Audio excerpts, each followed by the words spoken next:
வணக்கம். இன்னைக்கு நம்ம பேச போகிற டாபிக் என்னன்னு பார்த்தீங்கன்னா, நடிகர் அஜித்குமார் அவர்கள் குட் பேட் அக்லி மற்றும் விடாமுயற்சி ஆகிய திரைப்படங்கள் நடிச்சிருக்காரு.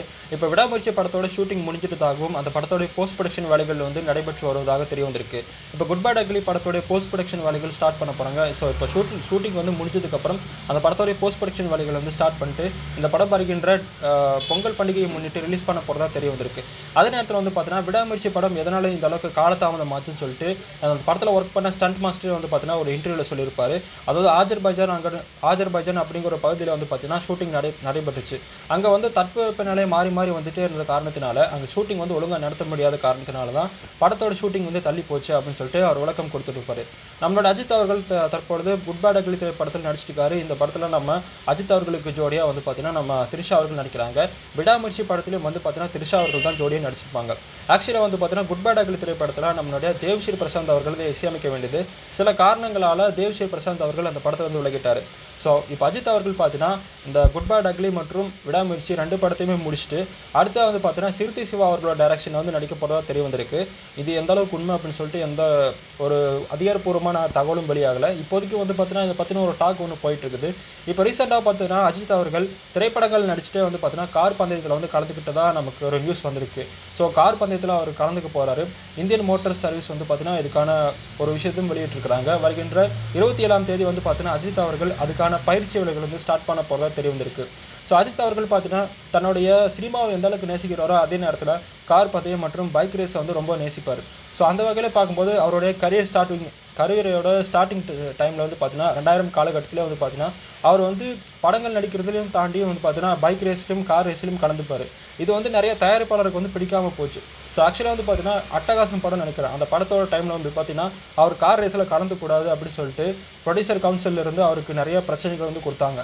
அவர் கார் ரேஸில் போய் கலந்துக்கிட்டாருன்னா ஆக்சிடென்ட் ஆயிடுச்சுன்னா அவர் கை காலுக்குள்ள ஏதாவது அடிபட்டுச்சுன்னா அவரால் எப்படி ஷூட்டிங்கில் படத்தில் நடிக்க முடியும் அப்படின்னு சொல்லிட்டு நிறைய தயாரிப்பாளர்கள் அஜித் அவர்கள் போய் கார் ரேஸில் கலந்துக்கூடாது அப்படின்னு சொல்லிட்டு நிறைய பிரச்சனைகள் பண்ணாங்க.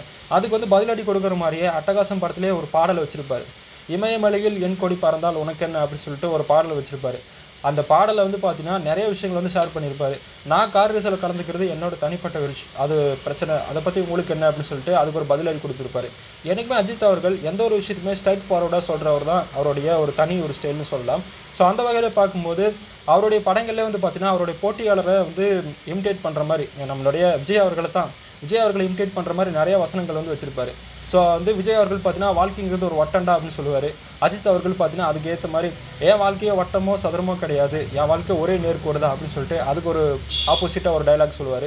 ஸோ இந்த மாதிரி எந்த ஒரு விஷயமே துணிச்சலாக பேசக்கூடியவர் தான் நடிகர் அஜித் அவர்கள்.